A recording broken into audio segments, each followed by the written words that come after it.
Okay, remember I asked you a question, what is the largest cell that you see hopefully every day? It is actually chicken eggs, yes. So this is the largest, well, I said hopefully because theoretically you should eat eggs as breakfast every day. In other words, you will see the cell every day, theoretically. It is good for your brain, yeah. You need to have some cholesterol for your normal body function. So we talk about eukaryotic cell and prokaryotic cell. Eukaryotic cell, they have a membrane-bound nucleus. That's why it is a true nucleus. They are the cells that have true nucleus. We call it eukaryotic cell. For prokaryotic cell, they have a primitive nucleus. Pro means primitive. Karyo is a nucleus. Why we are called primitive nucleus? Because they do not have a membrane-bound nucleus. Their DNA material, the chromosome, they are lying naked in the cytoplasm. And prokaryotic cell, you have three domains. You have two domains, bacteria and archaea. In our first lecture, we talked about the level of organization. We have three domains: bacteria, archaea, and eukaryote. So bacteria and archaea, they belong to the prokaryotic cell.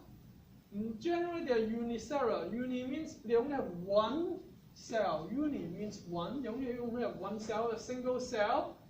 One cell, one organism. But they usually come together as a strings or cluster. They live together as a colony. Not all bacteria cause disease. Some are beneficial. This is the question I want to ask you, and I'll tell you the answer in the next video. Is that we all heard about E. coli. We know that our gut, inside our body, we have E. coli, which is a bacteria. And E. coli is good because E. coli can make a vitamin for us in the gut. But then how come once in a while we will hear from the news saying that there's an E. coli outbreak in the supermarket? So that certain supermarket chain, they have certain food company, they have to collect, they have to retrieve all their product from the supermarket. And those, how come E. coli, on one hand in our body is good, but the E. coli, from those E. coli outbreak, they're bad? I'll tell you the answer in the next video. So, the first cell structure we want to talk about is the plasma membrane. Plasma membrane has another name, it's called cell membrane. In the exam, either term are considered as correct. They are correct, plasma membrane or cell membrane. They separate the cell from the surrounding environment, which is something that I talked about at the beginning of the lecture. Most importantly, it regulates the in and out of the molecule. The external environment is not stable. We have a lot of changes in the external environment. For example, temperature will change, humidity will change. When we change temperature and humidity, you can affect the chemical reaction. Therefore, we use a cell membrane to enclose the important molecule inside the cell so that they will have a relatively more stable environment to have chemical reaction. Regulate the entrance and exit. As we give you an example previously, nutrients like glucose and oxygen gas, waste like carbon dioxide gas and urea. We want to regulate the entrance of the nutrients and the exit of the waste. And cell membrane provide this function to this. And the fluid surrounded by cell membrane, we call it cytoplasm. Cyto means cell, plasm is like the plasma. So plasm and plasma, they are from the same term. So it is the fluid that is inside the cell. It is mainly composed of water, mostly water. And then you have salt, dissolved organic molecule like protein. We have lots of protein dissolved because some of the protein, many of them, they are enzymes. So the cell membrane structure looks like this. We call this phospholipid bilayer. Phospholipid bilayer. What does it mean? In the next few lectures, when we talk about organic molecules, you will see that this is the phosphate ion, and these two straight lines, these are lipid molecules.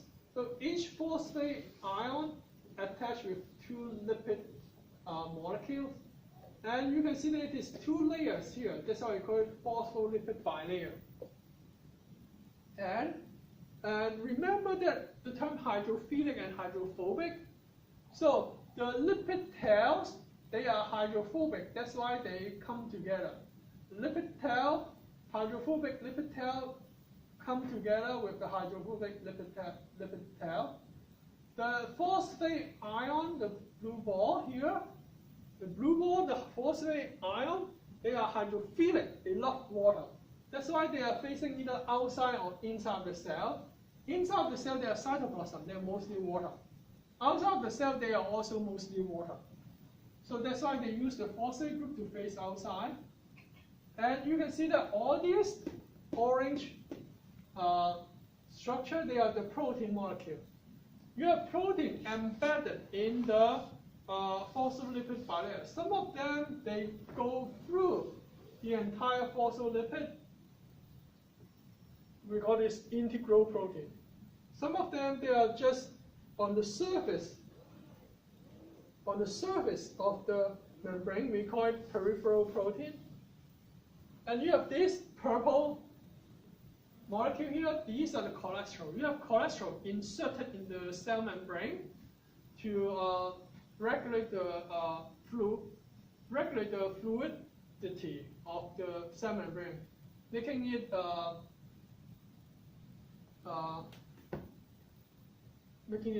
less fluid. And then these are the glycoprotein. These are the glucose. Glucose linked together, they can join to the protein. When glucose linked together and join to the protein, we call them glycoprotein. For bacteria, we have cell wall. Cell wall is peptidoglycan. Peptido means protein. Glycan means glucose. There's a sugar. That means a protein sugar. In a protein sugar, cell wall is made by protein sugar, peptidoglycan. It surrounds the cell membrane. Cell wall, remember, is something that we animals do not have. Cell wall, we have cell wall in bacteria, we have cell wall in the plants, but we don't have cell wall in animals. Cell wall in plant is not made by peptidoglycan. Cell wall in plants is made by the cellulose. Capsule. Capsule is a gelatinous sheath that surrounds the cell wall. So bacteria is well protected because it has three layers. Innermost layer is the cell membrane. Middle layer is the cell wall. Outermost layer is the capsule. Capsule is the one that protects them from being digested by the hydrochloric acid. Because it's a gelatinous sheath. That's why some of the bacteria, they may survive in the HCl and make you sick because they have a very strong capsule. Flagellum. Flagellum is the appendages that move the bacteria around. And in our animal cell, we have one cell that has flagellum. There's only one animal cell that has flagellum that you can find in your body. Guess what? Which one is that? Everyone should know. It is the sperm. The sperm has flagellum. So not all the human being has flagellum because female, they don't make sperm. Fimbria. Fimbria, they are short appendages on the capsule. What is it for? It is for sticking, attaching to the surface. That's why we need to wash our face really well. Because the fimbria can attach the bacteria to our hand, then we need to have to wash our hand for at least 30 seconds. Using the rubbing, the mechanical, physical rubbing, to actually rub off the bacteria from our hands. Okay.